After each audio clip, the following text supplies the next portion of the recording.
क्या आपने कभी सोचा है, जब सृष्टि का आरंभ भी नहीं हुआ था, जब न समय था, न दिशा थी, न जीवन, न मृत्यु, तब कौन था? तब केवल एक ही शक्ति थी, शिव। न कोई रूप, न कोई सीमा, केवल शांति। और यही है शिव पुराण की शुरुआत।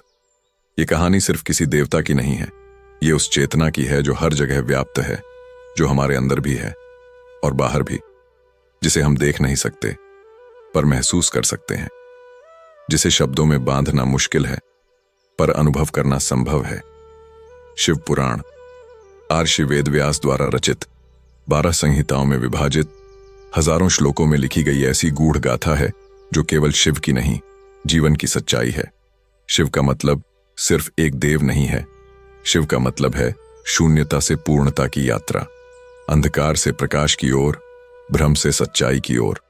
अब आइए आरंभ करें उस कालखंड की यात्रा पर जहां ना कोई समय था, ना कोई सृजन। पुराण के अनुसार एक बार ब्रह्मा और विष्णु में विवाद छिड़ गया कि कौन सर्वश्रेष्ठ है, कौन सृष्टि का मूल है।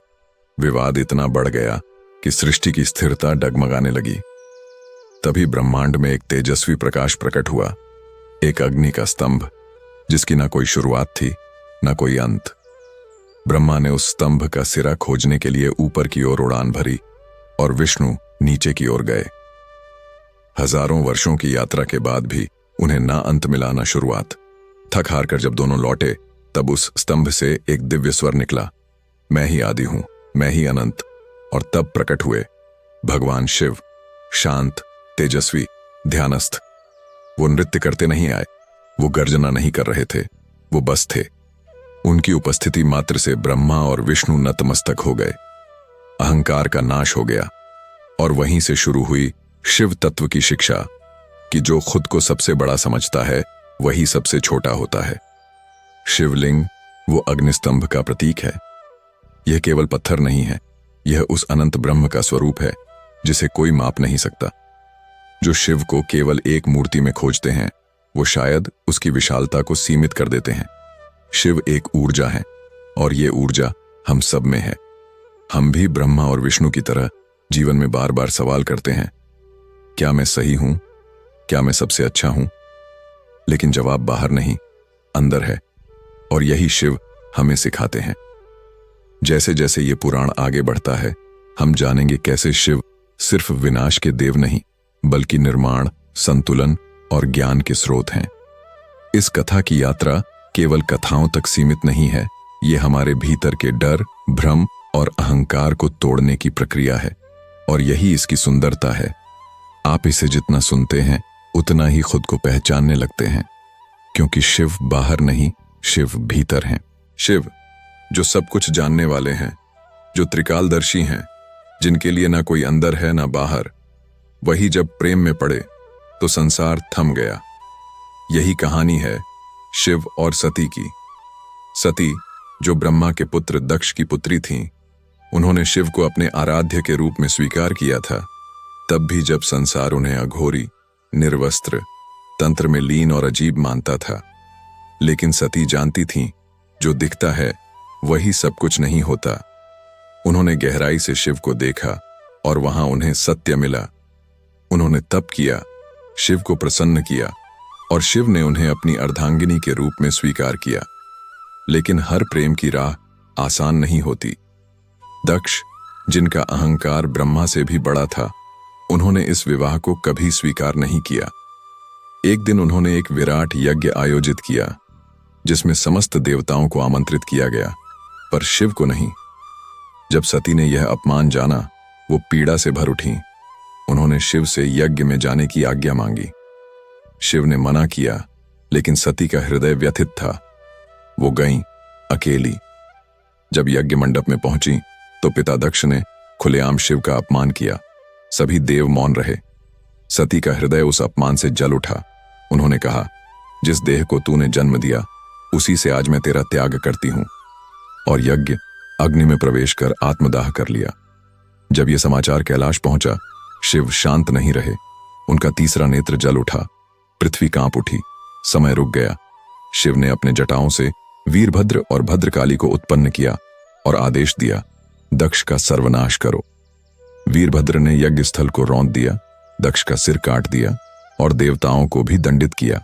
शिव जो प्रेम है वही तब प्रलय डामिटान बन गए, लेकिन प्रलय के बाद भी वो क्रोध में नहीं रहे।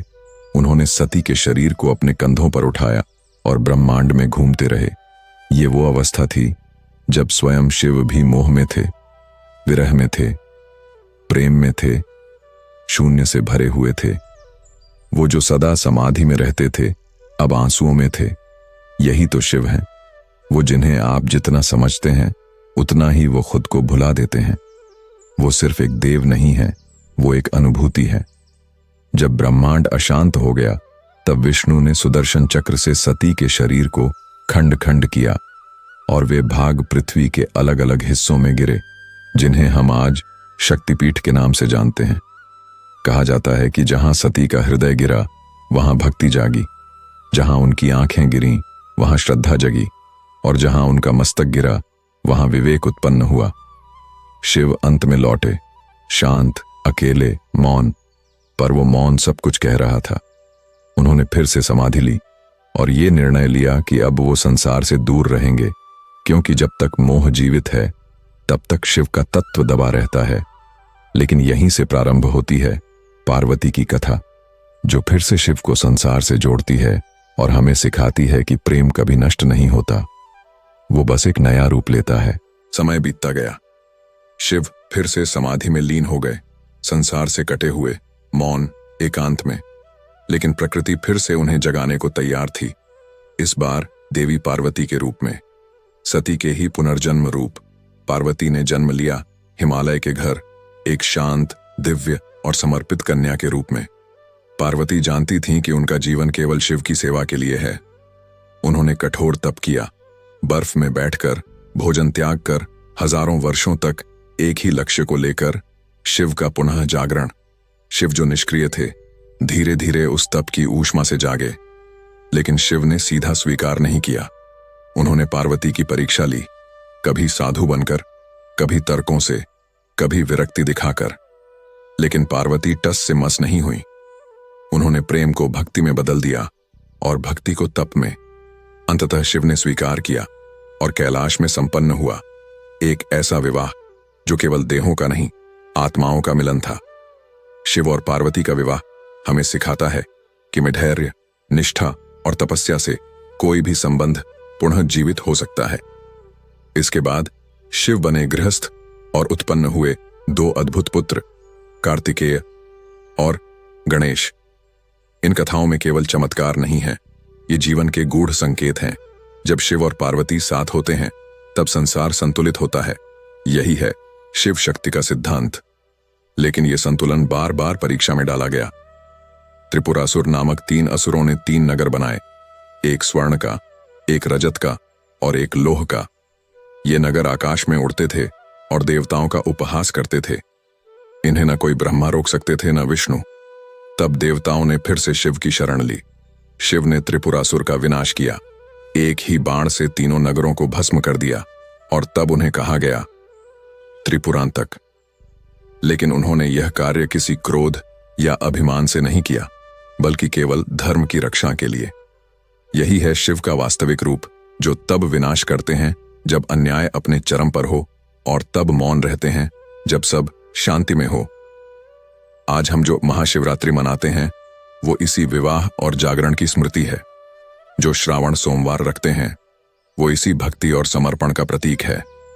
रुद्राभिषेक, जप, ध्यान, त्योहार, ये सब शिव के प्रति केवल श्रद्धा नहीं बल्कि आत्म उद्धार की प्रक्रिया है। क्योंकि शिव को कोई वस्तु नहीं चाहिए, उन्हें चाहिए केवल एक मन जो स्वस्थ, शांत और सजगवन हो। शिव हमें सिखाते हैं कि सृष्टि के शोर में भी हम खुद को पा सकते हैं, बस हमें भीतर की यात्रा करनी होती है। ये शिव पुराण सिर्फ कहानियों का संग्रह नहीं था, ये जीवन का दर्पण भाव था। और जब भी आप खुद को खोया हुआ महसूस करें, भ्रम में हो, दिशा विहीन हो, याद रखना शिव वहीं है, आपके भीतर, हर श्वास में, हर मौन में। बस आंखें बंद करो और कहो AUM नमः शिवाय, और शिव तुम्हें फिर से खुद से मिलवा देंगे। क्योंकि अंततः शिव ही सत्य हैं, शिव ही शून्य हैं और शिव ही पूर्णता हैं।